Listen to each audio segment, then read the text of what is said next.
Bonjour. Au début de mon parcours, je n'avais jamais entendu parler des flammes jumelles. J'étais dans une relation avec beaucoup d'énergie que je qualifiais comme bizarre. Au bout d'un an et une première séparation, je suis tombée sur une vidéo de Fabien Marchand. Et comme le hasard n'existe pas, elle parlait des flammes jumelles. Et je me suis sentie touchée au plus profond de mon âme. J'ai commencé alors à m'intéresser au sujet.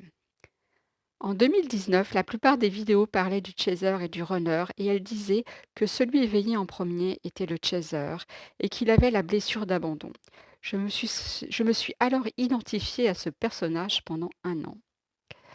Puisque dans mon histoire personnelle, mes parents m'ont laissé chez mes grands-parents pendant 2 ans lorsque j'étais enfant.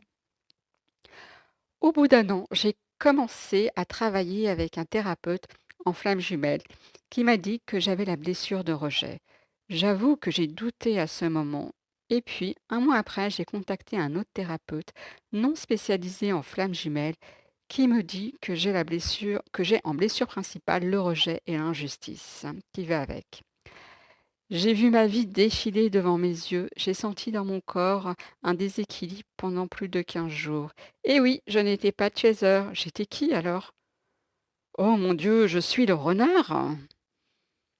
Et puis à ce moment, je suis tombée de nouveau sur une vidéo de Fabien Marchand qui expliquait que les flammes jumelles qui se sont rencontrées après 2012 étaient des runners. Là, ça pique, hein. Et ça devenait vraiment compliqué. Vous me suivez toujours? En fait, chaser et runner, ça n'a aucun sens puisque nous avons tous les 5 blessures de l'âme: le rejet, l'abandon, l'humiliation, la trahison et j'ajouterais le déni à des degrés différents. Aujourd'hui, je parle de polarité yin et yang et pour moi, la polarité éveillée en premier est yin. Pourquoi, me direz-vous? Car elle a une capacité, une aptitude naturelle à se relier au divin, au monde subtil. Elle a souvent des dons de clairvoyance, de clairaudience, sans même le savoir, au début du moins. Et oui, le job, c'est pour elle.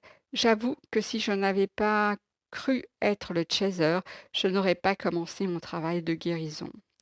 Les thérapeutes flammes jumelles parlent actuellement de polarité et on ne parle plus de chaser et de runner et je suis complètement d'accord avec ce principe.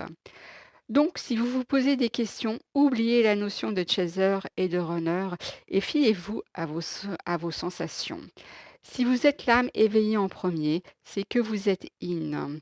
Vous êtes les branches d'un arbre qui peuvent facilement se relier au divin.